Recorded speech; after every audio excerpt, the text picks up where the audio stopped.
السلام علیکم ورحمۃ اللہ وبرکاتہ۔ آج ہم پڑھیں گے حروف مفردات۔ حروف مفردات کیا ہوتے ہیں؟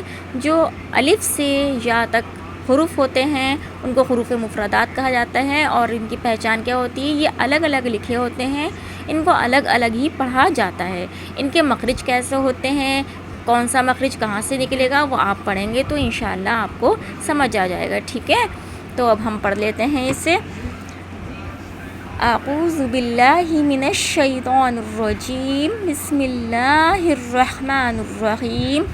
الف با تا سا جیم ہا خا۔ دیکھیں الف کے اوپر جب کوئی زیر زبر یا پیش کوئی بھی حرکت نہیں لگی ہوتی تو الف کو الف ہی پڑھیں گے، اوکے؟ اور اگر کوئی حرکت لگ جاتی ہے تو پھر اس کو حمزہ پڑھتے ہیں، لیکن ابھی یہاں پر زبر پیش یا زیر کچھ بھی نہیں لگا، اس کو الف ہی پڑھیں گے۔ الف با تا سا تک بہت باریک پڑھنا ہے سارے لیٹرز کو، ٹھیک ہے؟ پھر آتی ہے جیم، جیم کو سختی سے پڑھیں گے، جیم۔ پھر ہا آئے گی، ہا کو حلق کے درمیانی بیچ والے حصے سے، جو آپ کی حلق کا گلے پہ ابھرا ہوا حصہ ہوتا ہے، وہاں سے اس کی آواز نکلنی چاہیے، ہا، اوکے؟ اس کے بعد ہے خا، تو خوا نہیں پڑھیں گے، خا پڑھیں گے، خا خا۔ دال زال را زا را زا۔ را کو موٹا پڑھیں گے، ٹھیک ہے؟ دال کو نرمی سے پڑھیں گے، دال زال، نرمی سے زال کو بھی زور دے کر نہیں پڑھیں گے، زال کو، را کو موٹا پڑھیں گے، را، را کے بعد ہے زا، زا کو زور دے کر، ٹھیک ہے؟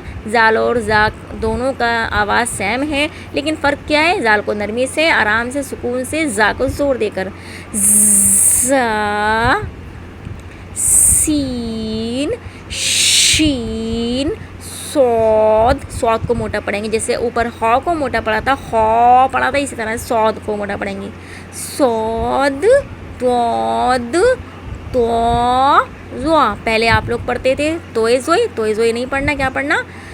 طا، ظا، قین، غین، فا، قاف۔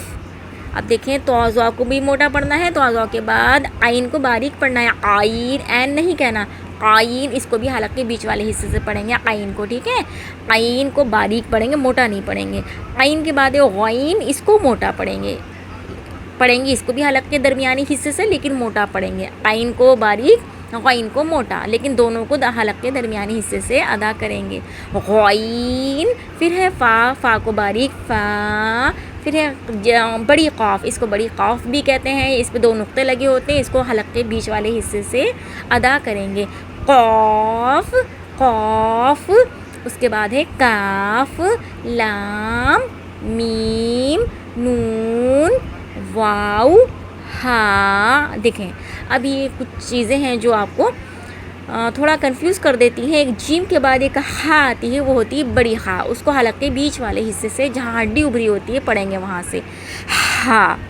اب ایک ہا یہ ہے گول والی ہا، کہیں کہیں پہ دو چشمی جیسے بنی لکھی ہوتی ہے، تو یہ دونوں ہاں سیم ہوتی ہیں۔ واو کے بعد جو آتی ہے وہ ہاں گول میں بنی ہوتی ہے، کبھی کہیں کہیں دو چشمے جیسے بنی ہوتی ہے، تو دونوں سیم ہیں۔ واو کے بعد جو ہاں آتی ہے، اس کو حلق کے بیچ والے حصے سے نہیں پڑھیں گے، ٹھیک ہے؟ اس کو کیسے پڑھیں گے؟ ہاں ہاں ہاں۔ اور جو بڑی قاف ہے اس کو کیسے پڑھے؟ ہم نے کیسے پڑھ چکے ہیں، کیسے پڑھا تھا؟ قاف، لیکن جو اس کے بعد کاف ہے، چھوٹی کاف بھی جس کو بولتے ہیں، اس کو کیسے پڑھیں گے؟ کاف، کاف، ٹھیک ہے؟ اب اس کے بعد واو تھا، واو کے بعد ہم نے ہاں پڑھا تھا، ہاں کو میں بتا چکی ہوں، بڑی ہاں میں چھوٹی ہاں میں ڈفرینس۔ اس کے بعد ہے حمزہ، پھر ہے یا اور یا، اوکے؟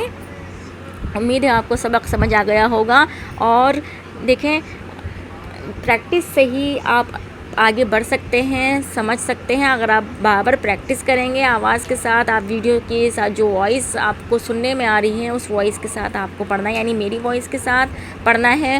اور نورانی قاعدہ کو سیکھنا کیوں ضروری ہے، تجوید سے قرآن کو پڑھنا کیوں ضروری ہے؟ تاکہ آپ قرآن کو ویسے ہی پڑھیں جیسا قرآن کو اتارا گیا ہے، تاکہ قبول ہو، ٹھیک ہے؟ قرآن وہی قبول ہوگا جو ویسے ہی پڑھا گیا ہوگا۔